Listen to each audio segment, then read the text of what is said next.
दोस्तों, आखिर क्या हुआ जब हनुमान जी की आदि शक्ति बाली ने खींच दी। बाली सुग्रीव का भाई, अंगद का पिता और अप्सरा तारा का पति था। बाली इतना शक्तिशाली था कि इसने रावण जैसे योद्धा को हराया था।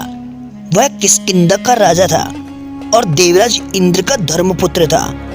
रामायण के अनुसार बाली को उसके धर्मपिता इंद्र से एक स्वर्णहार प्राप्त हुआ था। इस हार की शक्ति के कारण बाली लगभग अजय था। जब भी कोई प्रतिद्वंदी उसके सामने युद्ध लड़ने के लिए आता तो उसकी आधी शक्ति बाली के अंदर समा जाती, जिससे युद्ध शुरू होने से पहले ही बाली अत्यंत शक्तिशाली हो जाता और हर बार युद्ध जीत जाता। लेकिन दोस्तों, क्या आप जानते हो कि एक समय ऐसा भी आया था जब बाली और पवनपुत्र हनुमान जी का आमना सामना हुआ। अब सोचिए उस युद्ध में कौन जीता होगा। तो चलिए उसी घटना का वर्णन करते हुए, एक दिन राम भक्त हनुमान जी वन में तपस्या कर रहे थे।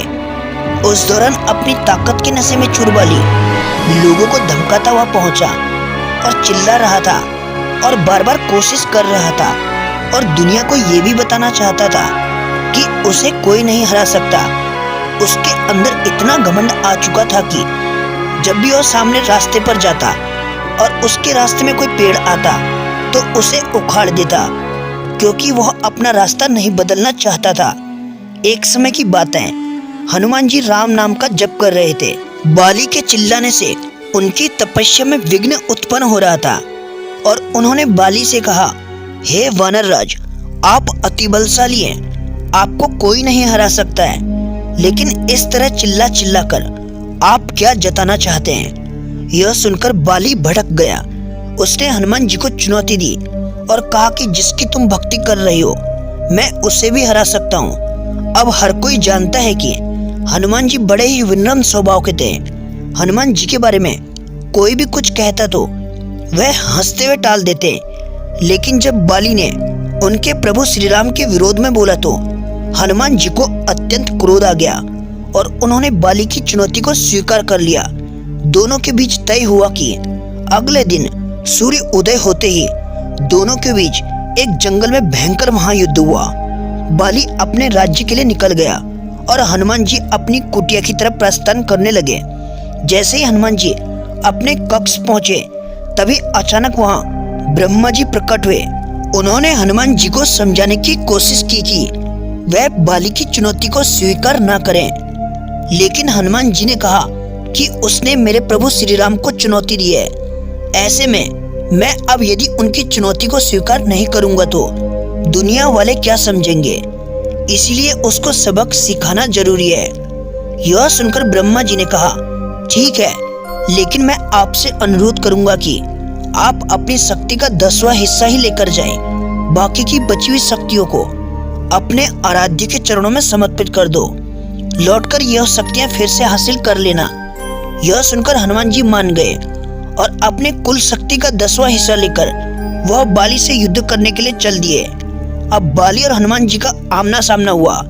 जैसे ही बाली ने उनके सामने अपना कदम रखा, ब्रह्मा जी के वरदान के अनुसार भगवान इंद्र द्वारा दिया गया स्वर्णहार की बदौलत हनुमान जी की आदि शक्ति बाली के अंदर सम्माहित हो गई। यानी हनुमान जी अपनी शक्ति का 10वां हिस्सा लेकर गए थे। उनकी आधी शक्ति बाली के शरीर में समा गई और उसी समय बाली अपार शक्तियों को महसूस करने लगा। अब उसके अंदर वह शक्तियां समेटे जा रही थीं। उसे लगने लगा जैसे ताकत का कोई समुद्र शरीर में हिलकोरे मार रहा है। चंद पलों के बाद ही बाली को लगने लगा कि मानो उसके शरीर की सारी नसें फटने लगी हैं, रक्त बाहर निकलने ही वाला है। बाली को कुछ भी समझ में नहीं आ रहा था कि आखिर उसके साथ यह क्या हो रहा है। तभी अचानक बाली के सामने ब्रह्मा जी प्रकट हुए। उन्होंने बाली से कहा, खुद को जिंदा रखना चाहते हो तो तुरंत ही हनुमान जी से कोसों दूर चले जाओ, अन्यथा तुम्हारा शरीर फट जाएगा और शक्ति के भार को सहन भी नहीं कर पाएगा। बाली को कुछ भी समझ में नहीं आया, लेकिन वह ब्रह्मा जी को यूं प्रकट देखकर समझ गया कि जरूर कुछ गड़बड़ है। वह तुरंत ही वहां से भाग खड़ा हुआ। भागते हुए उसे ऐसा महसूस हो रहा था जैसे न जाने कितने सूर्यों की शक्ति उसके शरीर में समा रही है। बहुत दूर जाने के बाद उसे अचानक से राहत मिली। शरीर में हल्का सापन आने लगा। तब उसने अपने समक्ष ब्रह्मा जी को प्रकट पाया। तब ब्रह्मा जी ने कहा, तुम खुद को दुनिया में सबसे शक्तिशाली समझते हुए सबसे बड़ी मूर्खता करते हो, लेकिन तुम्हारा शरीर हनुमान जी की शक्ति का एक तिनका भी नहीं सह सका। तो मैं बताना चाहूँगा, युद्ध से एक दिन पहले मैंने हनुमान जी से निवेदन किया था कि वह अपनी शक्ति का सिर्फ 10वां भाग ही लेकर जाए, ताकि तुमसे लड़ते समय उन्हें अपनी शक्ति को व्यर्थ न करना पड़े। सोचो, वह सिर्फ 10वां भाग ही लेकर आए थे। यदि वह संपूर्ण भाग लेकर आते तो तुम्हारा क्या होता। बाली यह जानकर समझ गया कि उसने कितनी बड़ी भूल की है। बाद में बाली ने हनुमान जी के समक्ष गए और दंडवत प्रणाम किया और माफी मांगा।